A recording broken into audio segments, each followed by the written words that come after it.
I think it's clear.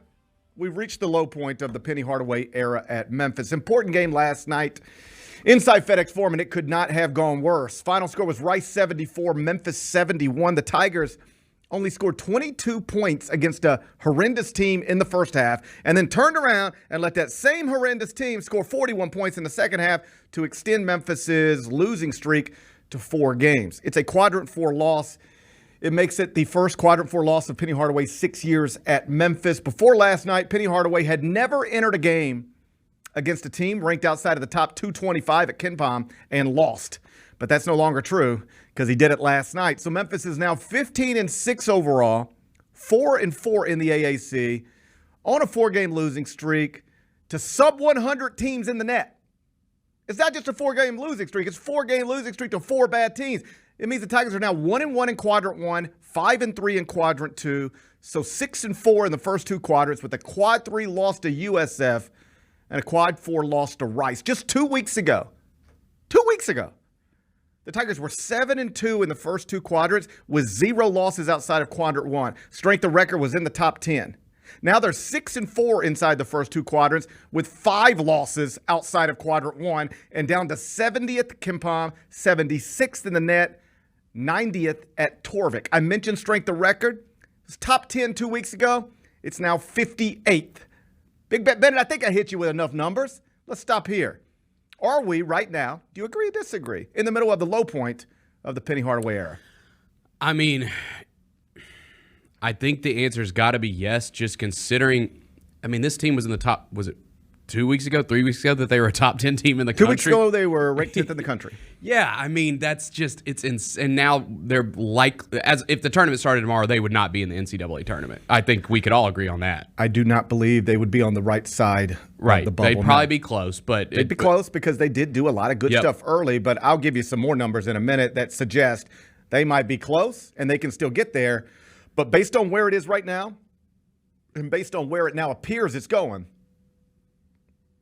it's easier to be skeptical than it is optimistic. I will say I've never seen a team of his just fall apart like this so fast. Well, I mean, it is watching that game last night, dude.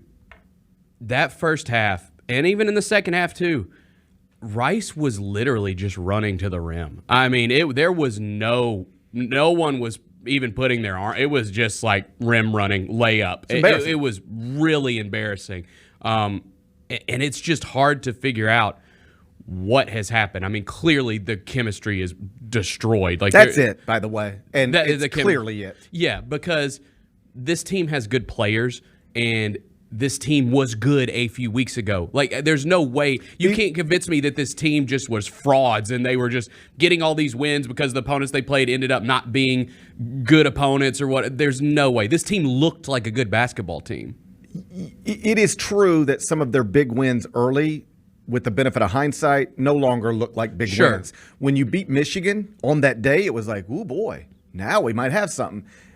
That doesn't look like anything now. Right. When you beat Arkansas, it was like, oh, man, Eric Musselman might go on and lead the Razorbacks to an SEC title, and Memphis going to be able to carry a win over them all the way to Selection Sunday. That could mean something. Turns out it doesn't mean much at all. Arkansas stinks. At Missouri, first week of the season, go up there and win. Oh, man, road win over Missouri? Dennis Gates probably got another NCAA tournament team. That's going to mean something. Turns out Missouri stinks. It is true some of their big wins are no longer even good wins. Right. What is also true is that they beat some quality teams in there and didn't come close in any sort of real way of losing to teams the caliber of Rice. I know they flirted with disaster here or there, but I'll keep this simple. Before last night, they ain't never lost to a team like that. Right. You said something interesting there. You said, I don't remember one of Penny Hardaway's teams falling apart quite like this. Because usually if anything's true, it's the opposite. They struggle, it's bumpy, and then they get it going. Get it going, yep. I'll take it a step further.